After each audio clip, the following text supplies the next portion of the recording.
الحمد لله رب العالمين والصلاة والسلام على رسوله الكريم اما بعد فاعوذ بالله من الشیطان الرجیم بسم اللہ الرحمن الرحیم۔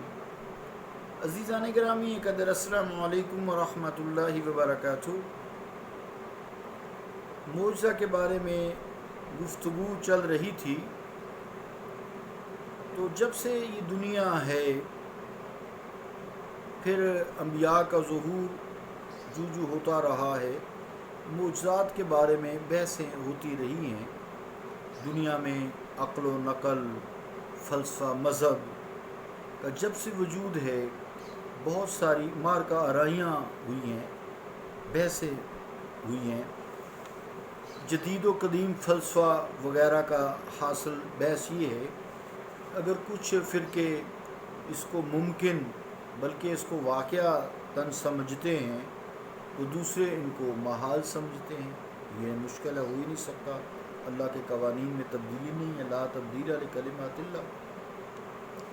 تو اگر کچھ فرقے اس کو ممکن جانتے ہیں تو وہ اپنے دلائل دیتے ہیں، جو ناممکن جانتے ہیں وہ اپنے دلائل دیتے ہیں۔ تو ان تمام نظریات کا جو حاصل ہے وہ یہ ہے کہ اپنی عقل و حواس سے مافوق الفطرت حقائق کو ہم اپنے دریافت کردہ معلوم محسوس قواعد و ضوابط کے مطابق بنا سکتے ہیں۔ کیا یہ ممکن ہے کہ محسوس اور غیر محسوس، جسمانی اور روحانی دنیا دونوں ایک ہی نظام پر چل رہی ہیں؟ ایسا ممکن نہیں ہے۔ ایک عالم کے قیاس تمثیلی سے ہم دوسرے عالم کے ثبوت پر دلائل کے انبار لگانا چاہتے ہیں، لیکن عزیزان گرامی قدر، حقیقت یہ ہے کہ جو جانا نہیں جا سکتا، معجزے کے بارے میں آپ جان نہیں سکتے، اس کو ہم جاننا چاہتے ہیں، اور جو سمجھا نہیں جا سکتا اس کو ہم سمجھنا چاہتے ہیں۔ عقل و فہم کی یہ ساری جو لنگ پائی ہے، محسوسات کے میدان میں صاف نظر آتی ہے، تو ماورائے محسوسات میں اس کی جو لنگ پائی ہے ہمیں کہاں تک لے جائے گی؟ اگر کوئی شخص صرف اتنا ہی سوچنا شروع کر دے کہ ہر چیز کا خالق ہوتا ہے، بنانے والا ہوتا ہے، ہر مصنوع کا صانع ہوتا ہے، تو اللہ تعالیٰ جو سب کو بنانے والا ہے، پیدا کرنے والا ہے، خالق اللہ کو کون بنانے والا ہے؟ خود بخود وہ کیسے ہے؟ تو انسان معوف ہو جاتا ہے، ذہن اس کو جواب نہیں بن پاتا۔ اب یا تو پھر اس کو جو خاموشی اختیار کرتا ہے یا گمراہی اختیار کر جاتا ہے، کیونکہ کچھ چیزوں کے جواب نہیں ہیں، عقل کو اتنی وسعت نہیں ہے، عقل اس کے بارے میں سوچ ہی نہیں سکتی۔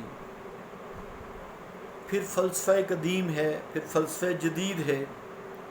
اہل یونان کسی شریعت الہی سے مشرف نہ تھے، اس لیے نبوت کی خاصیت، یعنی خاص نبوت، وحی، الہام، معجزہ وغیرہ سے واقف ہی نہیں تھے۔ کوئی شریعت کیوں نہیں تھی؟ جہاں شریعت ہوگی یہ چیزیں ہوں گی۔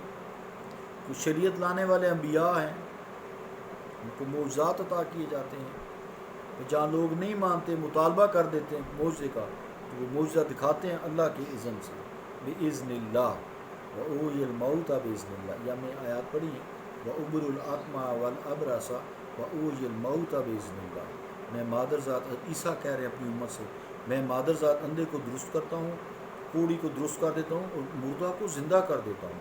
حالانکہ یہ تو صفتیں اللہ تعالیٰ کی ہیں۔ ساتھ ہی کیا؟ بِإِذْنِ اللَّهِ، قرآن مجید ہے، سورہ آل عمران۔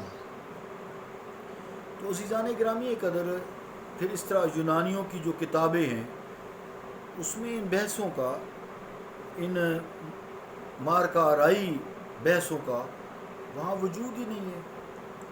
فارابی نے سب سے پہلے اس قسم کے مسائل کے متعلق اپنے خاص نظریے قائم کیے۔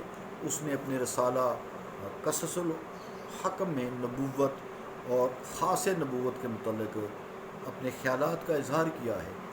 مثلا وہ فقرہ نمبر 28 میں لکھتا ہے،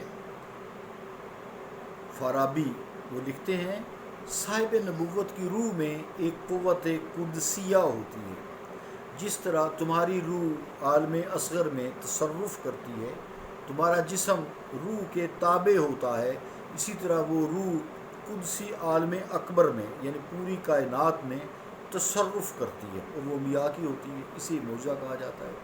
سارا عالم جسمانی اس کا تابع وزیر ہوتا ہے، اس بنا پر اس سے معجزات ثابت ہوتے ہیں۔ یعنی عام انسان کو معجزات عطا نہیں ہوتے، انبیاء کو وہ قوت عطا کی جاتی ہے، ان کو وہ روحانی قوت عطا کی جاتی ہے، چونکہ اس کا آئینہ باطن صاف اور رنگ و غبار سے پاک ہوتا ہے، اس لیے لوح محفوظ کا عکس ان کے آئینہ پر پڑتا ہے۔ وہ یہاں سے دنیا میں بیٹھے لوح محفوظ پر نظر رکھتے ہیں۔ فقرہ نمبر 29 میں وہ لکھتے ہیں ارواح انبیاء کے حوالے سے کہ قرآن کی آیت ہے نا وَيَسْأَلُونَكَ عَنِ الرُّوحِ، اے مصطفیٰ یہ آپ سے روح کے متعلق سوال کرتے ہیں، قُلِ الرُّوحُ مِنْ أَمْرِ رَبِّي، فرما دیے کہ روح میرے رب کا امر ہے، حکم ہے۔ تو جو ارواح انبیاء ہیں وہ امر ربی سے فیض حاصل کرتی ہیں، انبیاء امر ربی سے فیض حاصل کرتے ہیں۔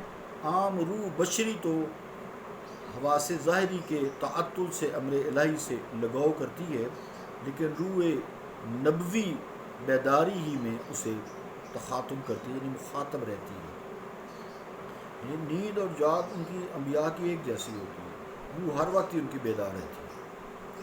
پھر فقرہ نمبر 40 میں وہ لکھتے ہیں فارابی رحمۃ اللہ علیہ کہ عام روح بشری کا یہ حال ہے کہ جب حواس ظاہری مشغول ہوتے ہیں تو باطنی حواس معطل ہوتے ہیں۔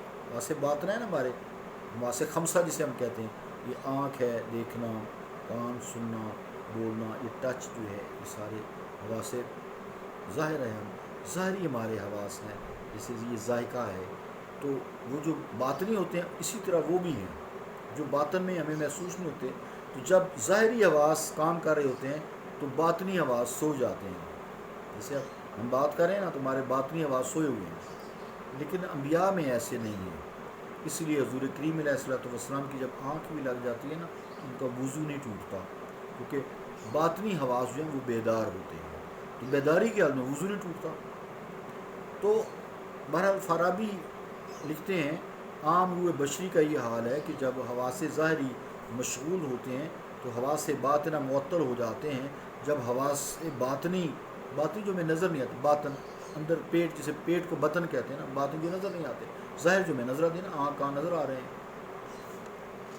صم بکم فہم لا یعقلون، کافروں کے بارے میں، منافقوں کے بارے میں کہا گیا۔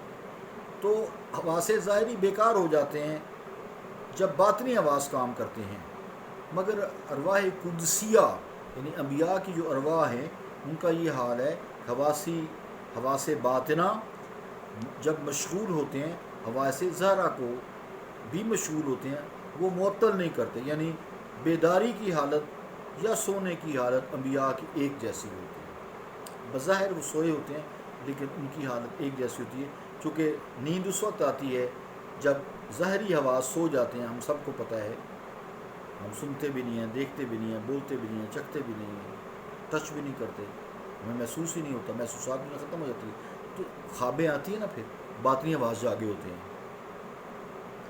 یہ ایک ٹاپک ہے، وہ ہمارا تزکیہ نفس میں ویسے چل رہا ہے، وہ انشاءاللہ پھر دوبارہ شروع ہوگا، آج کل تو ذرا اختلافی گفتگو چل رہی ہے۔ تو اس میں وہ جو ہے انبیاء کے جب وہ جاگ بھی رہے ہوتے ہیں تو باطنی حواس ان کے نہیں سوتے، تب بھی وہ جاگ رہے ہیں، تو جب سو رہے ہیں تو ظاہری حواس بھی ان کے جاگ رہے ہوتے ہیں۔ تو ان نفوس قدسیہ کے ظاہری اور باطنی حواس ایک جیسے ہوتے ہیں، یعنی ان کا ظاہر باطن ایک جیسا ہوتا ہے۔ تو بندہ وہی ہوتا ہے جو انبیاء کا متبع ہو، اس کا ظاہر اور باطن جب ایک ہو جائے، وہ ایک الگ ٹاپک ہے۔ ہم واپس آتے ہیں اپنے ٹاپک کی طرف، چونکہ ٹائم تھوڑا ہے۔ عام روحوں کی درماندگی یہاں تک ہے کہ اگر ایک حص مصروف ہے تو دوسری حص معطل ہو جاتی ہے۔ جب ہم فکر کرتے ہیں تو ذکر نہیں کر سکتے، جب ذکر کرتے ہیں تو فکر نہیں کر سکتے، لیکن انبیاء میں ایسا نہیں ہے، ان کی ہر حالت ہی ایک جیسی ہوتی ہے، ظاہر باطنی حالت حواس ایک ساتھ کام کرتے ہیں۔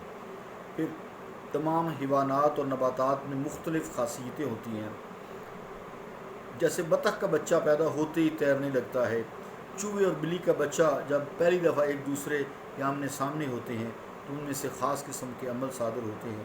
بلی جھپٹتی ہے، چوہا بھاگنا شروع کر دیتا ہے۔ یہ اللہ تعالیٰ کی عطا کی ہوئی استعدادیں ہیں، استعداد ہے ہر ایک کو، ہر جانور کو، انسان کو، سب کو، انبیاء کو۔ یہ اللہ تعالیٰ کی عطا کردہ قوتیں ہیں۔